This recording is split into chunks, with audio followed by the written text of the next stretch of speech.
Representaciones sociales frente a la violencia en un grupo de habitantes del municipio de Caucasia, por Ornella Sánchez y Yuyi Sepúlveda. Formulación del problema. La violencia es descrita como un fenómeno social con múltiples características, lo que dificulta una definición concreta. Se entiende como el acto que ejerce una persona o grupo sobre otro individuo, grupo o población, por medio del cual se trata de imponer miedo, terror, muerte, sufrimiento, entre otros aspectos, generando implicaciones sociales que afectan en los seres humanos su desarrollo en comunidad. En Colombia se empieza a hablar de un alto nivel de violencia a partir de los años 50, época en la que surgen los grupos guerrilleros izquierdistas.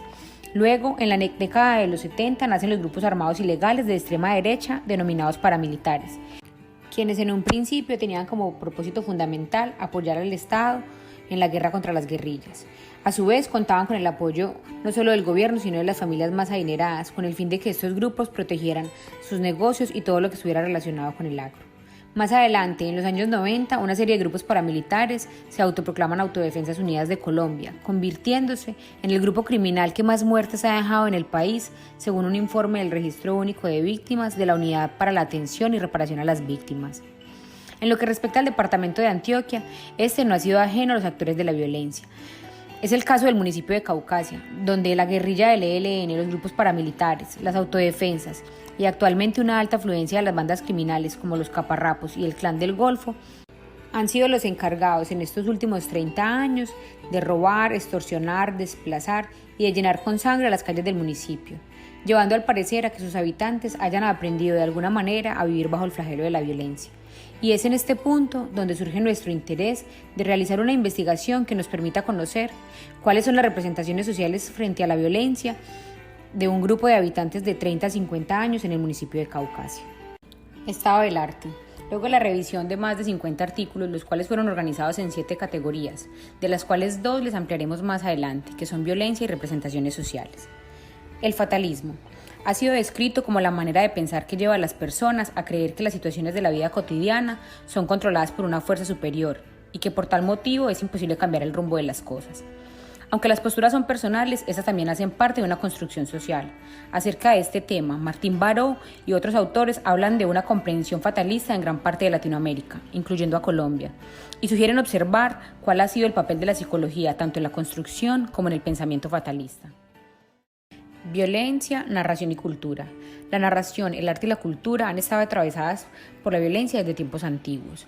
En la actualidad, estas narraciones parecen haber traspasado el límite del papel y el arte, y ahora es posible verlas a través de la televisión, el cine, el internet y los periódicos. Y como consecuencia de esta exposición, los distintos medios de comunicación se han bañado de sangre, no solo con el propósito de informar, sino también de entretener. Recorrido de la violencia en Colombia. Esta categoría nos permite explorar un poco sobre la historia de la violencia en Colombia a partir de diferentes estudios. Relatos de víctimas.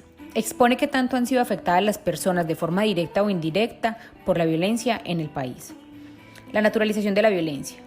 La naturalización de la violencia, y sobre todo cuando está relacionada con la muerte violenta, ha sido descrita como un acto de crueldad, ya que la naturalización implica de algún modo la acción de acostumbrarse, lo que permite que la muerte y la violencia se expresen en cualquiera de sus formas. En la actualidad existe una línea muy delgada entre la naturalización y aceptar los diferentes tipos de violencia. Es por eso que a través de diferentes autores se le da una mirada a este tema. Justificación. Mucho se ha hablado acerca de las víctimas y los victimarios, pero poco sobre el significado que le dan las personas a estos hechos violentos en el municipio, los cuales suelen ser acontecimientos del diario vivir. Por lo tanto, esta investigación se enfocará en reconocer las representaciones sociales que frente a la violencia tiene un grupo de personas del municipio de Caucasia, y se considera pertinente realizar este tipo de investigaciones debido a que existen pocos estudios en relación a este tema en la región. Adicionalmente, se pretende dejar un estudio realizado con el mayor profesionalismo y que desde el punto de vista de la psicología sirva no solo para la comunidad educativa, sino para la sociedad en general, como referente para futuras investigaciones. Objetivos. Objetivo general.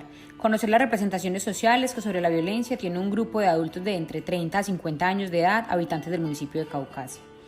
Objetivos específicos. Primero, describir los elementos nucleares y periféricos de la representación social que tiene un grupo de adultos de 30 a 50 años frente a la violencia en el municipio de Caucasia. Segundo, explorar si se presenta naturalización frente a los hechos violentos en un grupo de adultos entre 30 a 50 años ante la violencia en el municipio de Caucasia. Referentes conceptuales. Para la elaboración de este estudio es importante enfocar la atención en dos grandes categorías, la violencia y las representaciones sociales. Desde la psicología social se argumenta que la violencia no es la manifestación de un rasgo psicológico individual, sino que depende de la cultura y de la sociedad a la que el sujeto pertenezca, debido a que según las normas o mandatos de dichas culturas se considerará si un comportamiento es violento o no. En cuanto a la violencia relacionada a la política y el Estado, como lo mencioné anteriormente, el problema social se evidencia en Colombia hace más de 70 años, cuando empezó la disputa del poder, la administración de tierras y de los recursos entre los partidos políticos, quienes por medio de acciones violentas trataban de castigar la libertad de pensamiento. Luego nacieron las guerrillas, y pasaron solo unos años para que surgiera el narcotráfico, y con este los grupos al margen de la ley. Por lo que es necesario hacer un viaje al pasado a través de elementos clave que ayudarán a entender cuál ha sido la participación del Estado y la responsabilidad política de los diferentes actores del conflicto, ya sea por acción o por omisión. Las representaciones sociales a partir de dos enfoques: el enfoque procesual, desarrollado por el psicólogo social Sergio Moscovici, y el enfoque estructural de Ábrica. En el enfoque procesual, las representaciones sociales se forman a partir del sentido común, es decir, de los conocimientos de un grupo social, de sus vivencias, de sus antecedentes, de lo que se ha experimentado. La cultura tiene mucho peso para cada grupo. Y otro punto importante es que se forman a través de la comunicación social. Dentro de las representaciones sociales existen tres elementos primordiales, que son la información o contenido, el objeto y el sujeto. En cuanto a la información o contenido, se dice que es necesario para la formación de una representación social porque está compuesto por saberes, conocimientos y datos existentes en la relación a un fenómeno o un objeto. Dentro de la información o contenido existen tres dimensiones, denominadas dimensión figurativa, que consiste en imágenes mentales que se asocian a algún fenómeno. Dimensión simbólica, que hace referencia al significado que se le da a dicho fenómeno y a la vez es transmitido a través del lenguaje. Y la dimensión afectiva, que tiene que ver con la valoración que la sociedad da a dicha manifestación. Con respecto al objeto, este es necesario porque la información siempre debe estar relacionada a un objeto, fenómeno o evento social, el cual es el elemento central de la representación. Y por último, para que haya representación social, debe haber un sujeto o un grupo de sujetos que las perciban y elaboren los contenidos de esta para poder compartirlas o transmitirlas con las demás personas. Enfoque estructural. Parte del supuesto de que toda representación tiene una estructura específica, cuya característica es que está organizada alrededor de un núcleo central y que este es el que determina su organización y significado. Y es precisamente la teoría del núcleo la que diferencia el enfoque estructural del procesual. Por núcleo central se entiende el elemento o conjunto de elementos que dan a la representación su coherencia y significación global. El núcleo tiene dos funciones. Una es la generadora, que es la que le da sentido o significación a los elementos, y la otra es la organizadora, quien se encarga de organizar los elementos en la representación.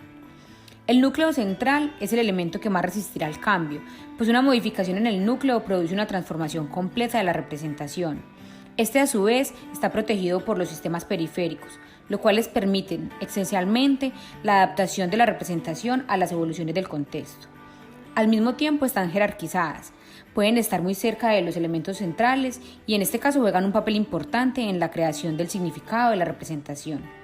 El sistema periférico cumple una función de parachoques al proteger el núcleo central de su eventual transformación.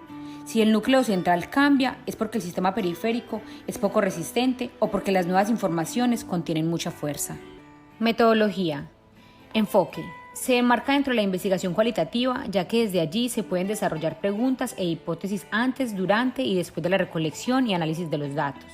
También utiliza la recolección de datos sin medición numérica con el fin de descubrir cuáles son las preguntas más importantes, para después responderlas en el proceso de interpretación.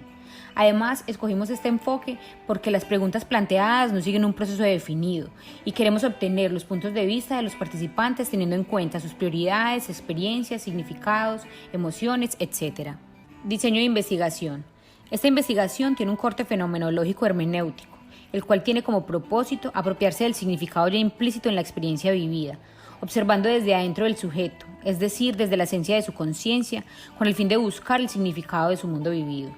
Es importante resaltar que esta investigación se realizará bajo este diseño, ya que se pretende conocer cuáles son las representaciones sociales que tiene un grupo de personas frente a la violencia y que con este diseño se podrá indagar más de cerca lo que respecta al núcleo de la periferia de dichas representaciones.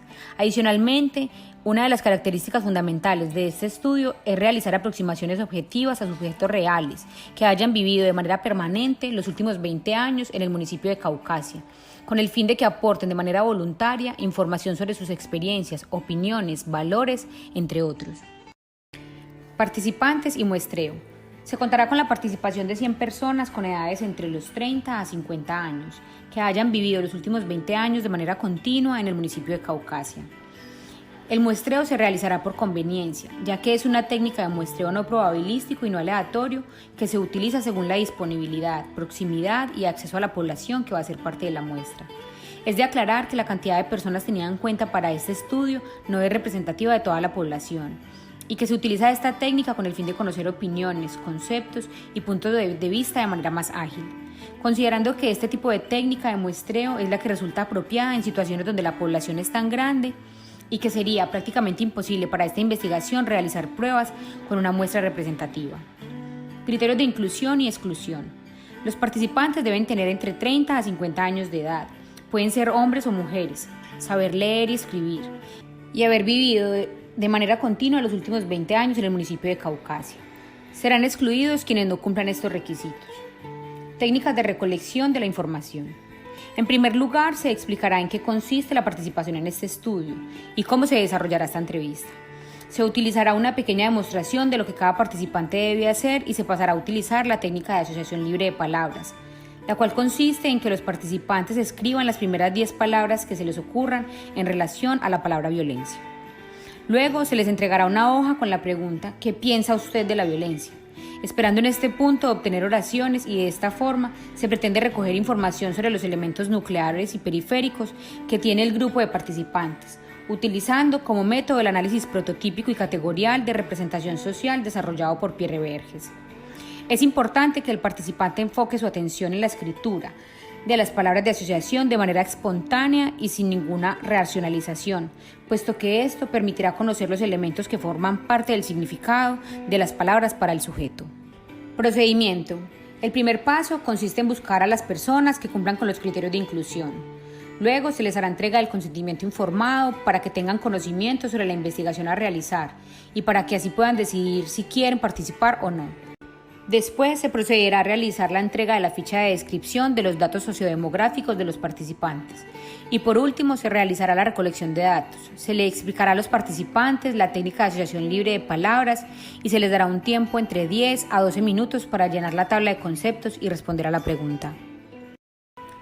Proceso de análisis. Después de haber recolectado los datos, el segundo paso será la determinación de los criterios de organización, el cual será posible con la utilización del Atlas TI, donde a partir de la lista de los términos evocados y las oraciones se realizará un análisis lexicográfico que pondrá en evidencia el prototipo de la representación que busca descubrir la organización del contenido, cruzando dos indicadores: la frecuencia de aparición de los ítems en la población encuestada con el rango de aparición de estos ítems, es decir, determinar si la palabra fue evocada en primer lugar, en segundo lugar y así sucesivamente. Luego se organizarán los datos dentro de los criterios y seguidamente se pasará a la preparación del material recolectado. Del mismo modo se pasará a designarles categorías y finalmente se realizará una descripción de las relaciones entre las categorías y temas. Criterios de rigor.